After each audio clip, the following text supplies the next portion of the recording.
Once in a bygone era, a young woman arrived in an Eastern European village, hailing from a place unknown to the villagers. Her extraordinary beauty captivated the attention of the local men, her smile possessed the power to warm any heart it graced. Clad entirely in black, she earned the nickname Lady Spades, due to her striking resemblance to the playing card bearing the same name. However, her beauty became her downfall.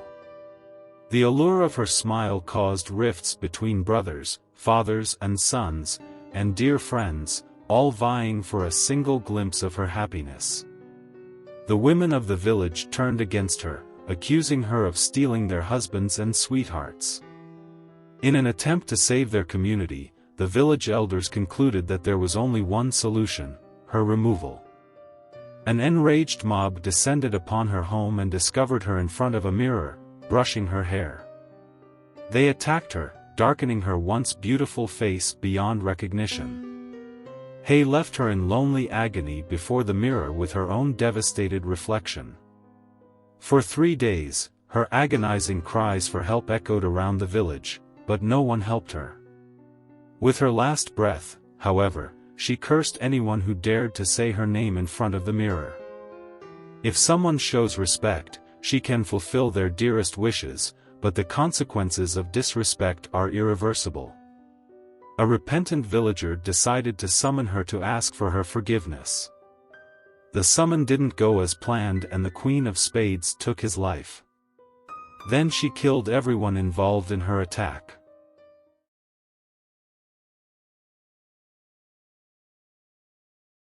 The Queen of Spades is a short story with supernatural elements by Alexander Pushkin. Pushkin wrote the story in autumn 1833 and it was first published in the literary magazine Biblioteka dla Tania in March 1834.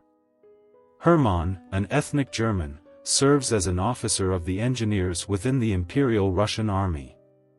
He constantly watches the other officers gamble, but never plays himself.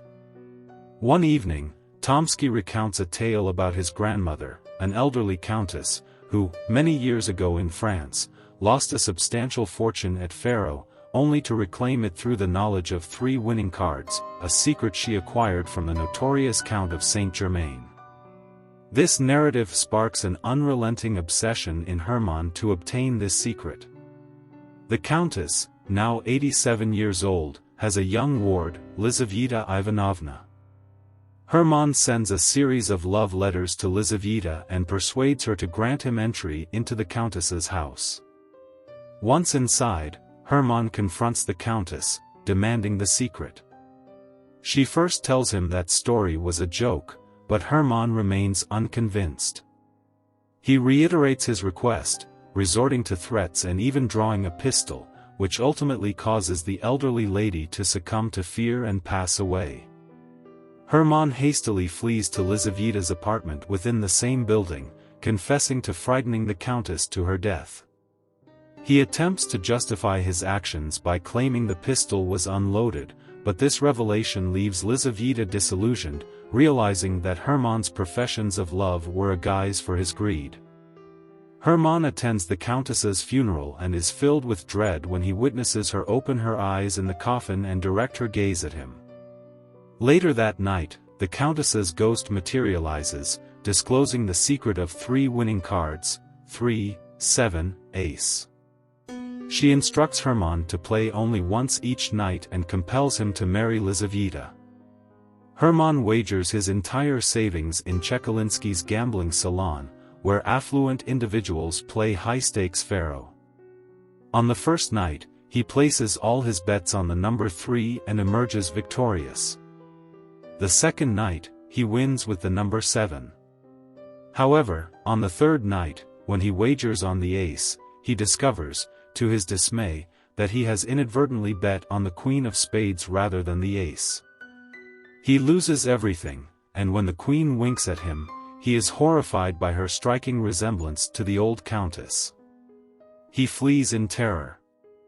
In a brief conclusion, Pushkin narrates that Lizaveta marries the son of the Countess's former steward, a government official with a substantial income. Hermann, however, goes mad and is committed to an asylum. He is installed in room 17 at the Oberkopf Hospital. When the doctors ask him questions, he does not answer, but merely mutters with unusual rapidity, 3, 7, ace. 3, 7, queen.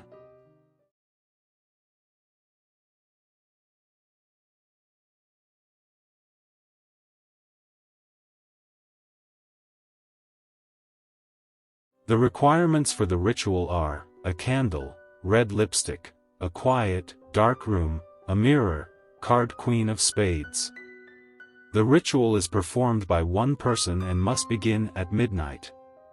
Enter the quiet, dark room. Make sure all the lights are off.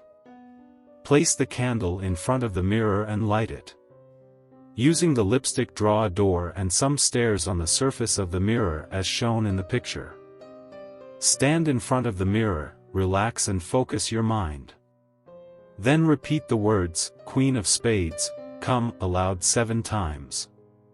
Keep your eyes closed and, in your mind, visualize the Queen of Spades opening the door and walking down the stairs. At this moment, you may hear female laughter or footsteps. This means that the ritual is successful. Then open your eyes.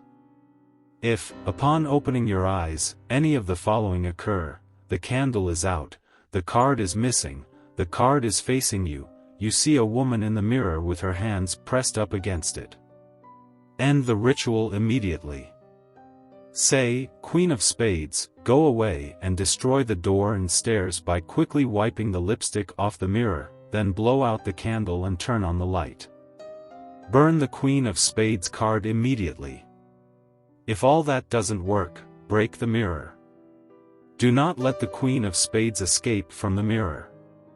If you open your eyes and see a woman in the mirror with her hands by her sides, you may proceed. State your wish to the woman, do not break eye contact with her the entire time. If you do, end the ritual immediately. If she decides to grant your wish, she will smile at you and say, yes. Then end the ritual. Your wish will be granted soon. If you open your eyes during the summoning and everything is normal, the ritual has failed. However, take all steps to end the ritual.